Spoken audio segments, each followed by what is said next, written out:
If you watched my last video from yesterday on overnight sessions, during that video I discussed a request that a client, not really my client, but someone who goes to professional cuddling, they had a request they wanted to make of their professional cuddler around an overnight session and something that they could do during that session.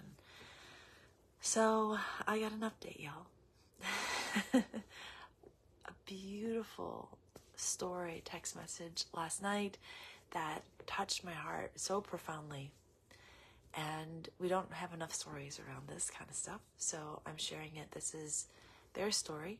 I'm just sharing it. I don't know this person. I've never met them, but it's so powerful. I think it's worth for those of you who are out there wondering about this work, particularly in this case, depression and trauma, how it might impact your experience with trauma. So I'm going to read it to you, and again, always would love to hear comments and your thoughts about it. So here's how it goes. For anyone who ever says cuddling doesn't help with depression, they are completely wrong. Several years ago, I had a partner and we both had childhood traumas that helped us. I believe bonded through shared pain. I was suffering really badly with depression, and she understood that pain more than anyone I had been with before because of her trauma. We were not intimate at that time. One night, while I was having a really bad night, she insisted I spend the night as she was worried for me. During the night, she woke up to me crying in my sleep. She propped herself up a bit on the pillows and touched me in a way that caused me to turn over, and my arms went across her waist and my head on her chest. This is live, so there you go, sneeze. Let me read that again. She propped herself up a bit on the pillows and touched me in a way that caused me to turn over, and my arms went across her waist and my head on her chest. As she gently touched my face, my body relaxed and I stopped crying and seemed to be comfortable. I woke up to this a couple hours later. I felt bad, but she claimed I needed it and she didn't mind. She told me seeing me so comfortable broke her heart. As time went on, it happened again. She woke up and my head was on her chest. One night after crying in her arms for an hour, she asked me a strange question, if I trusted her. I told her I did, and she said she trusted me as well and asked me to take my shirt off and close my eyes and keep them closed.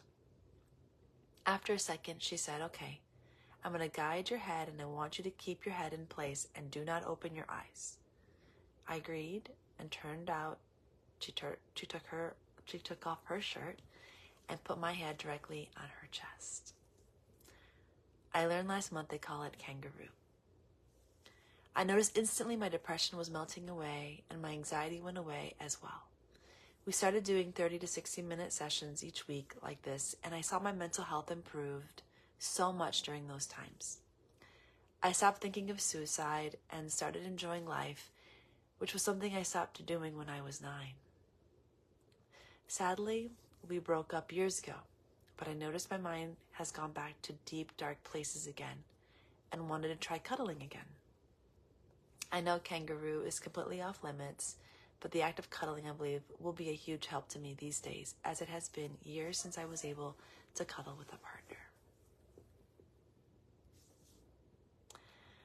That is extremely powerful, and we don't have this as a tool in our society's toolbox, especially if you're single or you're not partnered or you don't have access to touch in your relationship or that kind of an intimate touch, or touch is not available to you at night if you are sleeping with someone at night.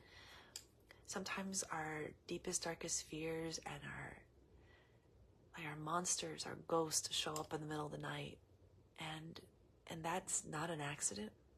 Right? Many of us were raised in households that we were alone at night and had fears and terrors, and we didn't have anyone we could go to. So an overnight session, or just having somebody who's willing to be there, it doesn't have to be a professional cuddler. It can be just a friend. In this case, it looked like it was a friend at first who would be there to support, to care for each other. I would like to say one more thing that is controversial, and I'm just going to say it. I know that at some point near the end of his letter, he says he knows that kangaroo, which is also called kangaroo care, is completely off limits. And if you are working with someone who is very strict about the boundaries and like cuddling rules and the industry rules and all of that, yeah, that will be a thing for sure. I really believe in kangaroo care. We've seen what it can do in hospitals with preemies and with newborns. Kangaroo care is extremely important for human development. I mean, all of us, when we're born, we need to have that skin on skin. I think it's extremely important. And I know that in a case like this, if I were a professional cuddler, again, controversial, I'm about to say the thing, I would provide something like this. This would be something that we would negotiate and talk about. I wouldn't just surprise it on someone. That would not be okay. Absolutely not. So what this person did in the letter, of course, was there was trust and there was something there that was needed and wanted. But it is something that is possible with practitioners who are particularly like myself, who are working in healing trauma, who are working specifically on that plane, on the therapeutic level.